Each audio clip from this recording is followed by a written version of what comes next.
बात उस समय की है जब कृष्ण की आयु महज 15 साल थी। वह एक चारागाही या पशुपालक समाज में रहते थे जो वैदिक संस्कृति को मानता था। वैदिक संस्कृति में विधि विधान बहुत ज्यादा है और कई विधि विधानों का तो विस्तार से पालन किया जाता था। तो उस वक्त एक सालाना आयोजन होता था जिसे इंद्रोत्सव कहा जाता था।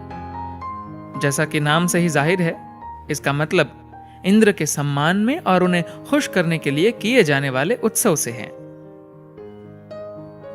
इंद्र को देवताओं का राजा कहते हैं। उन्हें बिजली, गर्जना और वर्षा का देवता भी माना जाता है। इस त्योहार के दौरान एक बड़ा चढ़ावा चढ़ाया जाता था। जो लोग भारतीय संस्कृति और यहाँ के तौर तरीकों से पूरी तरह परिचित नहीं हैं, उन्हें बता दें कि यह चढ़ावा अग्नि को समर्पित किया जाता है। अग्नि में हर तरह की चीजें चढ़ाई जाती है, खूब सारे घी, दूध, उसके अलावा तमाम अनाज और वह हर चीज जो हमारी नजर में महत्वपूर्ण है, हम अग्नि को समर्पित करते हैं। ये एक खास परिस्थिति को पैदा करने की एक प्रक्रिया है। तो उस वक्त यह सब बड़े पैमाने पर किया जाता था। कृष्ण का लालन पालन करने वाले उनके पिता नंद ग्वालों के मुखिया थे। ये एक ऐसी बिरादरी थी जो मवेशियों का पालन करती थी। कृष्ण को गोपाल के नाम से जाना जाता था और उनका पूरा का पूरा समाज गोप या गोपियों और गोपाल के नाम से ही पहचाने जाते थे। गोपाल का अर्थ हुआ गाय को पालने वाला। तो इस तरह कृष्ण जीवन भर एक ग्वाले बने रहे। कुछ लोगों ने इस बात को खुशी के साथ स्वीकार किया और कुछ लोगों ने इस शब्द को ही अपमानजनक मान लिया। जब कृष्ण राजाओं और संतों के बीच बैठते थे तो ऐसे लोग उनका यह कहकर अपमान करते कि यह तो एक ग्वाला है। लेकिन दूसरी तरफ जो लोग उनसे प्रेम करते थे, उन्होंने उनके ग्वाले होने को ही खुशी के साथ स्वीकार किया। खैर, हम बात कर रहे थे इंद्रोत्सव की। पशुपालक संस्कृति में यह पर्व बहुत बड़े स्तर पर मनाया जाता था। 15 साल की उम्र में ही कृष्ण को इस आयोजन की जिम्मेदारी संभालने का मौका मिला। इस चढ़ावे के लिए मुखिया बनने की जिम्मेदारी मिलना उस समाज में एक बड़े सम्मान की बात थी। ऐसे शख्स को यजमान कहा जाता था, जिसका मतलब है उस चढ़ावे के आयोजन का सबसे प्रमुख व्यक्ति। गर्गाचार्य कृष्ण के गुरु थे। जब गर्गाचार्य ने कृष्ण को यह जिम्मेदारी सौंपी तो उन्होंने कहा, मैं यजमान नहीं बनना चाहता, मैं इस चढ़ावे के आयोजन में भाग नहीं लेना चाहता। यह सुनकर गर्गाचार्य दंग रह गए, क्योंकि कृष्ण की जगह अगर कोई और होता तो उसने इस मौके को हाथों हाथ लिया होता। आखिरकार ये एक ऐसी जिम्मेदारी थी जो किसी की भी सामाजिक हैसियत को एकाएक बढ़ा सकती थी। जो कोई भी उस आयोजन का नेतृत्व करता था, अपने आप ही वह उस समाज का मुखिया हो जाता था।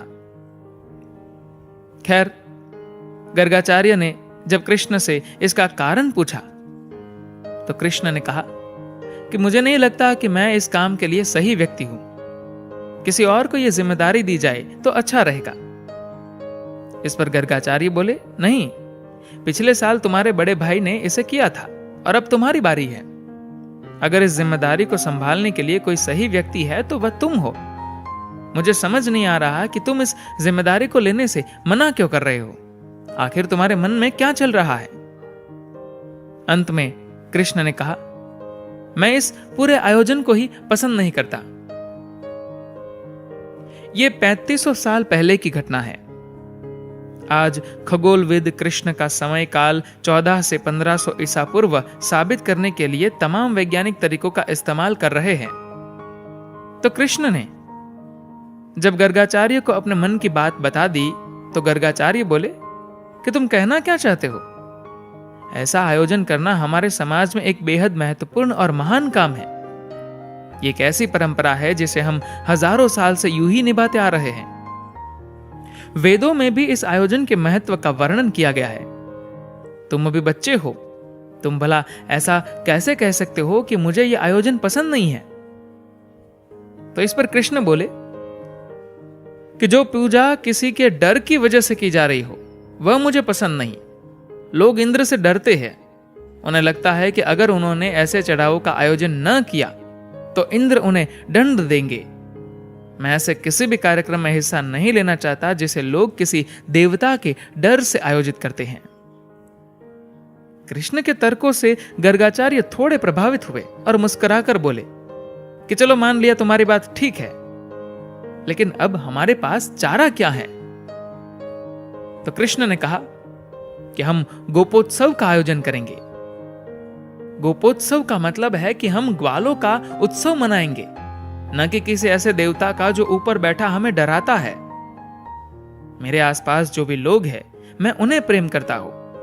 मसलन ये ग्वाले, ये गोपियां, गाये, पेड़, गोवर्धन पर्वत, ये सब हमारी जिंदगी है। यही लोग, यही पेड़, यही जानवर, यही पर्वत तो है जो हमेशा हमारे साथ है और हमारा पालन पोषण करते हैं। इन्हीं की वजह से हमारी जिंदगी है। ऐसे में हम किसी ऐसे देवता की पूजा क्यों करें जो हमें भय दिखाता है?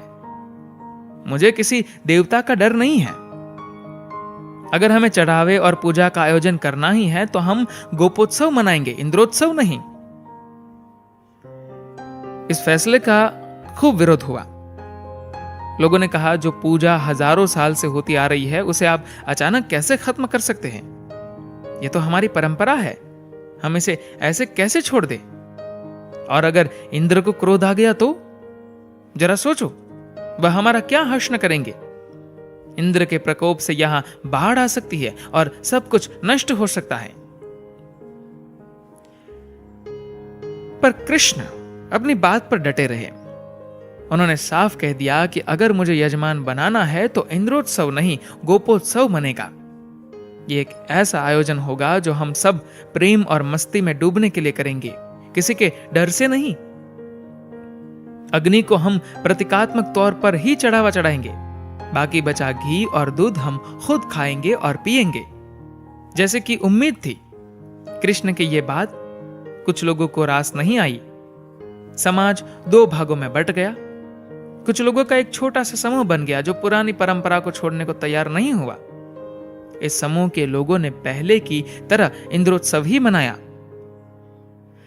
समाज के बड़े हिस्से ने कृष्ण का साथ दिया और गोपोत्सव मनाया। लेकिन जैसे ही गोपोत्सव का समापन हुआ तो कृष्ण ने इंद्रोत्सव में भी हिस्सा लिया।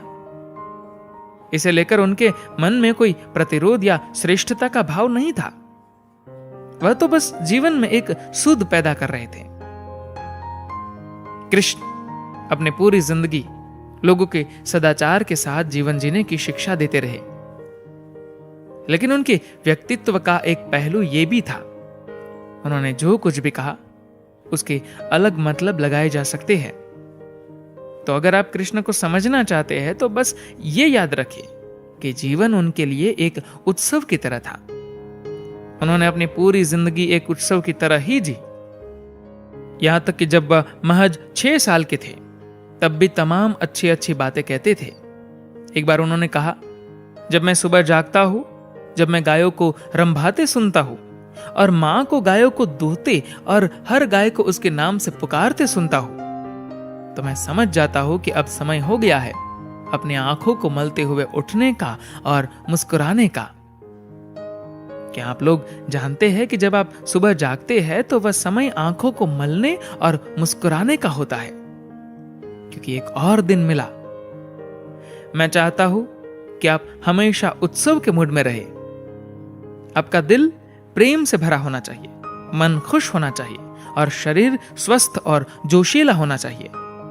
आपको हर पल यह समझना चाहिए कि जीवन एक उत्सव है।